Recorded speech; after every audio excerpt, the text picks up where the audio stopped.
Assalamualaikum warahmatullahi wabarakatuh. Saya Celsia Aprilia dengan NIM 4412101033. Saya akan mempresentasikan hasil rangkuman saya tentang mengintegrasikan iman, Islam, dan ihsan dalam membentuk insan kamil.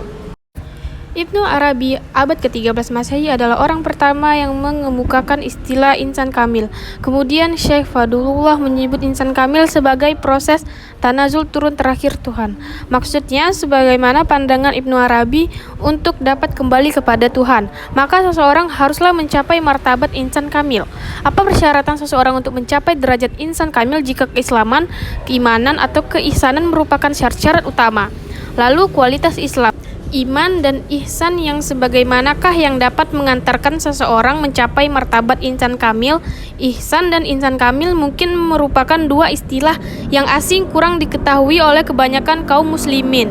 Menelusuri konsep dan urgensi Islam, iman, dan ihsan dalam membentuk insan kamil, Rasulullah SAW bersabda, yang kemudian tertuang dalam sebuah hadis yang cukup panjang. Hadis ini merupakan salah satu hadis paling penting dalam Islam. Ini merinci pertemuan Nabi Muhammad dengan malaikat Jibril dalam bentuk seorang laki-laki yang datang untuk mengajarkan tentang Islam, iman, ihsan, hari kiamat, dan tanda-tandanya. Inilah isi ringkasan dari hadis tersebut. Yang pertama, Islam. Islam adalah keyakinan dalam kesatuan Allah dan kenabian Muhammad, diikuti dengan praktik seperti sholat, zakat, puasa Ramadan, dan haji jika mampu. 2. Iman. Iman mencakup keyakinan kepada Allah, malaikatnya, kitab-kitabnya, rasul-rasulnya, hari kiamat, dan takdir baik dan buruk. Ketiga, ihsan. Ihsan adalah beribadah kepada Allah seolah-olah melihatnya, atau jika tidak, tahu bahwa Allah selalu melihat kita. Ini mencerminkan kualitas spiritual tertinggi dalam beribadah. Keempat, kiamat. Pertanyaan tentang kiamat dijawab dengan penekanan bahwa orang yang bertanya mengetahui lebih banyak daripada yang ditanya, menunjukkan kompleksitas topik ini. Kelima, tanda-tanda kiamat dijelaskan dengan gambaran yang kuat, seperti budak yang melahirkan tuannya dan orang yang kurang mampu yang berlomba mendirikan bangunan megah. Ini merujuk pada kejadian-kejadian luar biasa yang akan terjadi menjelang kiamat. Setelah laki-laki tersebut pergi, Nabi Muhammad SAW mengungkapkan bahwa laki-laki itu sebenarnya adalah malaikat Jibril yang datang untuk mengajarkan tentang agama. Hadis ini memberikan pengajaran dasar tentang prinsip-prinsip Islam, iman, ihsan, dan akhir zaman, dan merupakan pedoman penting dalam pemahaman Islam. Ibnu Arabi membagi manusia menjadi dua tingkatan dalam mengimani Tuhan. Yang pertama, insan kamil, yaitu manusia sempurna. Mereka mengimani Tuhan dengan cara menyaksikan langsung, merasa bersatu dengannya. Yang kedua, manusia beragama pada umumnya. Mereka memiliki keyakinan pada Tuhan, tetapi mengimaninya melalui definisi berdasarkan atribut dan nama-nama Tuhan seperti Asmaul Husna. Ibnu Arabi berpendapat bahwa kalimat syahadat adalah Islam menggunakan kata bersaksi untuk menekankan pentingnya keyakinan individu terhadap Tuhan dan kenabian Nabi Muhammad. Ini adalah perspektif yang dapat diperdebatkan, tetapi dalam praktiknya kalimat syahadat umumnya diucapkan sesuai dengan kata-kata yang telah ditetapkan untuk menjaga kesatuan keyakinan dalam agama Islam.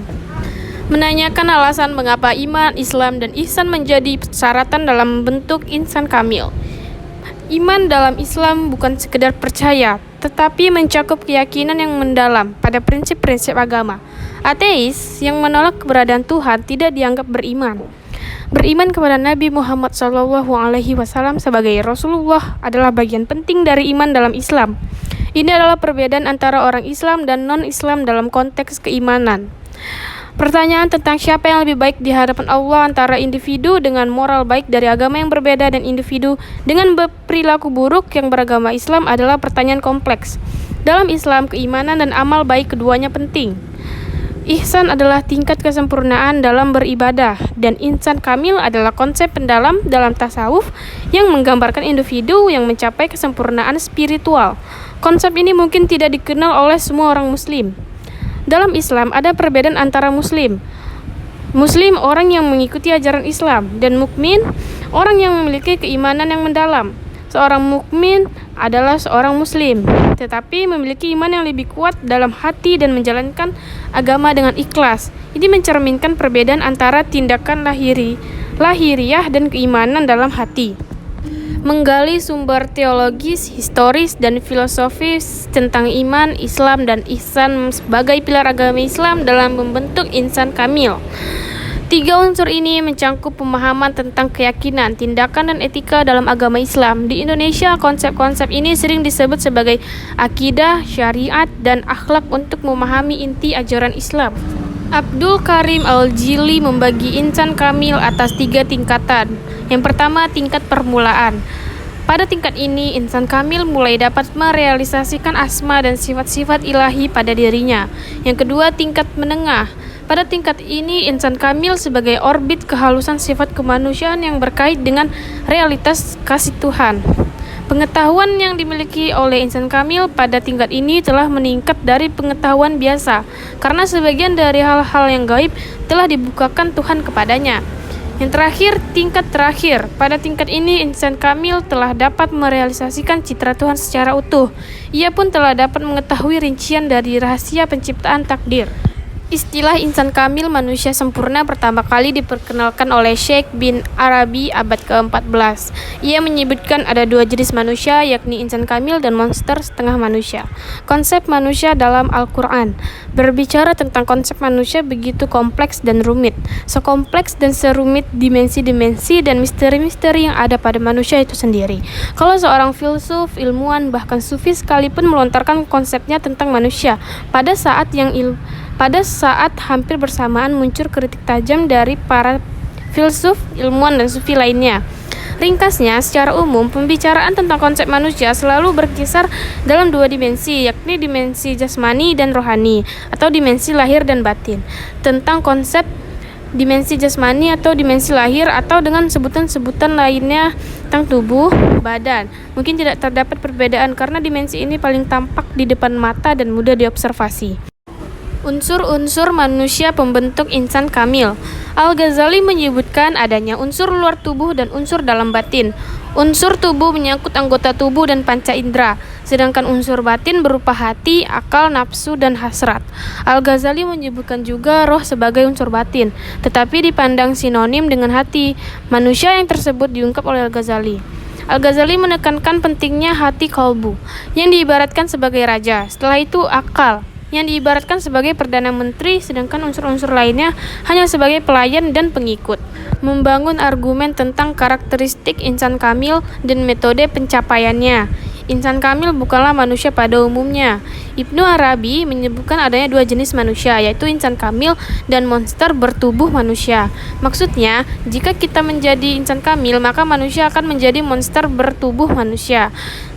Pandangan Arabi ini mungkin didasarkan atas Al-Quran yang memang memvonis manusia sebagai makhluk yang rendah dan negatif, yakni memusuhi Rasul, penentang agama yang paling keras, zalim dan bodoh, tidak tahu agama yang benar, kikir dan melupakan Tuhan, tidak menjalankan agama sebagaimana petunjuk Allah dan Rasul-Nya, melainkan lebih memperturutkan hawa nafsunya, suka berkeluh kesah dan banyak berdoa ingin segera dihilangkan kesusahannya. Padahal manusia diciptakan oleh Tuhan dalam bentuk dan struktur yang sebaik-baiknya, mempunyai potensi bertuhan dan taat beragama. Tetapi faktor nafsu dan dunia menggelincirkan ke tempat yang serendah-rendahnya, bahkan lebih rendah dibandingkan dengan binatang ternak sekalipun. Metode mencapai insan kamil. Dalam perspektif tasawuf, jalan untuk membentuk insan kamil haruslah mengikuti jalan yang ditempuh oleh kaum sufi yang lurus, bukan kaum sufi yang menyimpang. Syarat pertama haruslah beriman secara benar dan berniat memproses diri menuju martabat insan kamil. Misal, mengerjakan ibadah sholat secara syariat dan hakikat. Kewajiban syariatnya adalah melakukan gerakan sertai bacaan sholat secara serasi, mulai takbiratul ihram hingga salam. Adapun kewajiban hakikatnya, ketika menjalankan syariat itu, keadaan hati hanya mengingat Allah. Cara konkretnya, 1. Memulai sholat jika Tuhan yang akan disembah itu sudah dapat dihadirkan dalam hati, sehingga ia menyembah Tuhan yang benar-benar. Tuhan berniat sholat karena Allah. Kata Syekh Abdul Qadir Jailani, jalan sufi adalah syiratal mustaqim, yakni menjalankan syariat secara lahiriah dan menjalankan hakikat secara batiniah. Syariat adalah segala peribadatan yang dijalankan oleh raga, seperti mengucapkan 2 kalimat syahadat, mengerjakan sholat, membayar zakat, berpuasa pada bulan Ramadan, menunaikan ibadah haji ke Baitullah, berakhlakul karimah, berakhlak mulia, dan bagusnya budi pekerti. Mendeskripsikan tentang esensi dan urgensi iman, Islam, dan ihsan dalam membentuk insan kamil. Insan kamil, manusia sempurna, merupakan tipe manusia ideal yang dikehendaki oleh Allah. Hal ini disebabkan jika tidak menjadi insan kamil, maka manusia itu, meminjam istilah Ibnu Arabi, hanyalah monster bertubuh manusia. Insan kamil adalah manusia yang telah menanggalkan kemanusiaannya yang rendah, lalu berjalan menapaki tangga demi tangga menuju Tuhan sehingga mencapai tangga nafsu tertinggi. Berikut adalah tabel dari tata penanaman karakter inti untuk menaiki tangga nafsu mutmainah. Rangkuman bagaimana menjadi insan kamil. Insan kamil, manusia sempurna, merupakan tipe manusia ideal yang dikehendaki oleh Allah.